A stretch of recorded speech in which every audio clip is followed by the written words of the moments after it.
I brought with me the Omni, 4,155 pages. When was it produced? In the dead of the night, 1:30 in the morning when it was released. Now, people argue that it's conservatives' fault. You don't have the Christmas spirit. Somehow you're holding up government. Well, whose job is it to produce this? The people in charge of spending. The people in charge of both of the parties. When did they know that this would be necessary? Well, it's in the law, September 30th. You got 9 months, almost 10 months, to produce a plan, to have a spending plan. They weren't ready on September 30th, so they voted themselves 90 more days. They weren't ready last week either, so they voted themselves another week. And now we have it at 1:30 in the morning this morning. But what's the clamor? The clamor is to vote. Vote now. Let's get it done. Why are you standing in the way of spending? Well, the real question is this. What is more dangerous? What is more dangerous to the country? $1.1 trillion in new debt, or as Republican leadership likes to say, oh, but it's a win. It's a big win. We're getting $45 billion for the military. So which is more important? Which threatens the country more? Are we at risk for being invaded by a foreign power if we don't put $45 billion into the military? Or are we more at risk by adding to a $31 trillion debt? I think the greatest risk to our national security is our debt. The process stinks. It's an abomination. It's a no-good, rotten way to run your government. $6 trillion entity, and they want 24 hours to process this, and then they want to go forward. I will be demanding 2 amendments. One, that this goes against the budget rules. The pay-go rules say you can't do this. You can't have all this new spending unless it's offset. We will also be demanding that the pay-go rules are increased. Instead of taking 60 votes to evade the rules, we're going to ask that it be a 2/3 vote to evade the rules. The American people don't want this. They're sick and tired of it. They're paying for it through the nose with inflation. Adding $1 trillion to the deficit will simply fuel the fires that are consuming our wages and consuming our retirement plans. It's a terrible system. Someone needs to stand up. We're standing up, and we're going to say no. 5 minutes to my good friend from the great state of Texas, Chip Roy. The gentleman from Texas is recognized for 5 minutes. Thank the Speaker. I thank the gentleman from Pennsylvania. And I can't help but be amused that the gentleman from Massachusetts says that we refuse to come to the table. As if the gentlelady who will soon be the chairwoman of Appropriations, Ms. Granger, my colleague from Texas, doesn't want to sit at the table with colleagues on either side of the aisle to come to consensus about how to spend taxpayer dollars, or better stated, how to borrow money we don't have. As if that's actually true. What table is the gentleman referring to? What table does he want us to come sit down and negotiate? It's not this table. I don't have the power to offer an amendment on the floor of the House of Representatives, despite being elected by 750,000 Texans. I don't have the ability or the right to be able to stand up for them and have a debate on the floor of this chamber. Everything the American people is watching right now is a complete sham. It's a fraud. A fraud being perpetrated on the American people right before their eyes, right as we head into Christmas. Sitting here on the 23rd of December, when 6 years ago, those boys crossed the Delaware. We were dealing with Valley Forge, or the boys in 1944 sitting in foxholes in Bastogne over Christmas. And we had 18 Republicans who joined with Democrats in the Senate, get on their fancy planes and go home.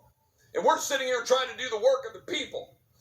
Not spend money we don't have, not drive up more inflation, not have 7,500 earmarks for $16 billion for pet leftist projects across this country.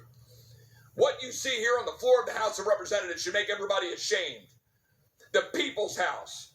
Not one amendment has been offered on the floor of this body since May of 2016 in open debate. The gentleman from Massachusetts dares to impugn the character of the Appropriations Chairwoman Kay Granger and those Republicans he says won't sit at the table, when in fact what you see here is a 4,100-page bill cooked up by a handful of people behind closed doors, brought before the Rules Committee with no ability to offer an amendment, no ability to debate, no actual discussion on the People's House floor. And my colleagues on the other side of the aisle know it. and we're spending money we don't have. Go home and sell your projects. Go home and talk about all the pork you're bringing home. But you're destroying the United States of America. Absolutely destroying this body. The American people did not send us here to do that. My colleagues on the other side of the aisle know that. My colleagues on the other side of the aisle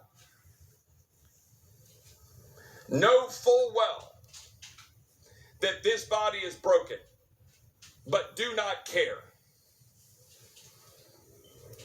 $45 billion to Ukraine. Have we had a full debate on Ukraine?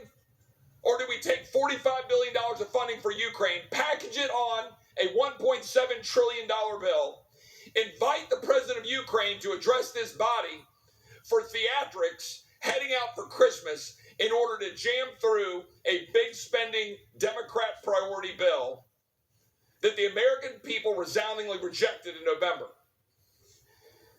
For 70 years, this body, when we've had a transfer of power in the Senate, we have not done this in a lame duck.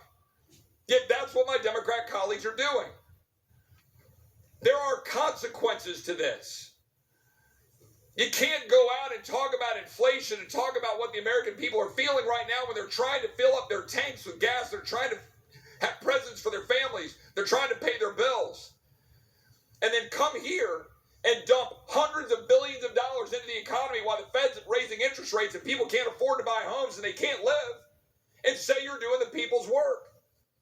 My colleagues on the other side of the aisle, night before last, were apoplectic that Mike Lee was daring to challenge the idea that we should have a bill that literally prohibits Border Patrol from securing.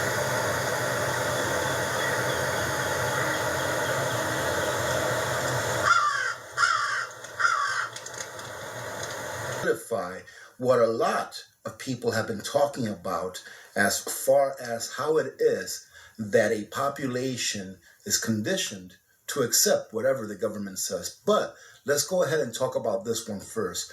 National Guard pay delayed after Congress celebrates itself for spending $1.7 trillion. Now, the reason that I'm doing this video is because I received an email, and let me go ahead and show you that email that I received first, which got me to looking at what's going on with this National Guard pay. My husband is a Naval Reserve officer. The military reservists are not receiving their paycheck. The pay was supposed to be released and deposited on December 23rd. Now, ladies and gentlemen, this is money that they already earned, that the government said they would be getting paid. All right, so they were supposed to be receiving this on the 23rd of December, right before Christmas, for work that they have already completed. Like I said, they've already earned this money. After calling DFAS, which is the Defense Financial Accounting System, we were told that it had not been included in the $1 trillion omnibus bill. So that $1.7 trillion bill that Congress is so proud of, that is taking care of other countries, does not include our own countrymen, especially those that are tasked with protecting our country, supposedly. And that the Appropriations Committee did not approve pay for reservists and Guard members in that bill. We were told that they were working to approve it now. However, all committee members are out on holiday and leave, and have left service members high and dry without a paycheck on Christmas weekend. And again, I say, if you believe that the government will be there for you when you need it the most, you are mistaken, and you really ought to do a little bit of research so that not I can convince you of this, but that you can convince yourself of it and get prepared.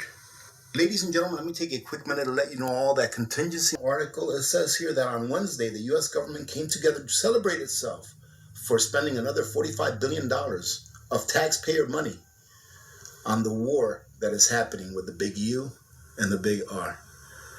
You know, ladies and gentlemen, I'm not opposed to helping my neighbor. I'm really not. Even if that neighbor lived across the city from where I live, even if that neighbor lived way across, far away from where I live, I'm not opposed to helping my neighbor. But shouldn't we help our brothers and sisters first, meaning the American people first? I would say so. And the funny thing about this is that we are all not only paying for this, but we are all paying for the interest on this money that was borrowed. Because this $1.7 trillion bill, ladies and gentlemen, that money is borrowed 100%. Let me show you what they spent this year, what they passed to spend this year just on the military. The House of Representatives just passed the mammoth $858 billion National Defense Authorization Act, an annual must-pass bill setting out defense spending levels. $858 billion, ladies and gentlemen, that was passed. Where is that money coming from? I'll tell you right now exactly where it's coming from. It is coming from your labor, from your taxes, from your future, and from your children's futures. Right now, the United States of America is indebted as a nation to the tune of $31.5 trillion. But what you really want to look at is this. What you want to look at is that their official spending is at just shy of $6 trillion. However, the federal government only takes in $4.9 trillion in taxes. So where's the rest of that money coming from? It's right here, ladies and gentlemen. Federal budget deficit, $1.1 trillion. And what does that mean to the average person? To the average person, that means that you're going to be taxed more two ways. One, via inflation, because inflation is a silent tax that not many people know about. That is why the price of everything that we're paying for today is substantially higher than it was just a year ago. However, the most important part about this is that we are on the hook for paying the interest. You see, they never expect to pay this debt back because it's unpayable. It is impossible to pay back this debt. Anything that is derived out of U.S. Federal Reserve notes, i.e. the U.S. dollar, what most people call it. Unfortunately, a lot of people call it money, which it's not, it's fiat currency.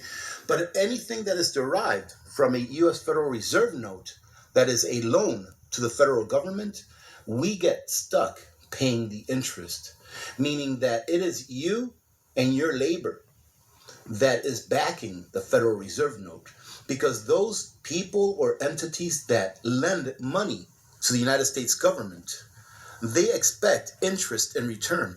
Well, where is that interest going to come from when the United States government doesn't make anything? They don't produce anything. They don't generate any wealth. All they do is spend. That interest is going to come in the form of taxes from you and me, the taxpayers. And we will be on the hook for those taxes for the rest of our lives, as long as this system continues. And so will our children and our children's children. That is what people mainly have to understand about government spending and government deficits. It's that we are on the hook for this debt for the rest of our lives and our children's lives and their lives, because the debt can never be repaid. And the only thing that can be paid towards this debt is the interest that it accrues.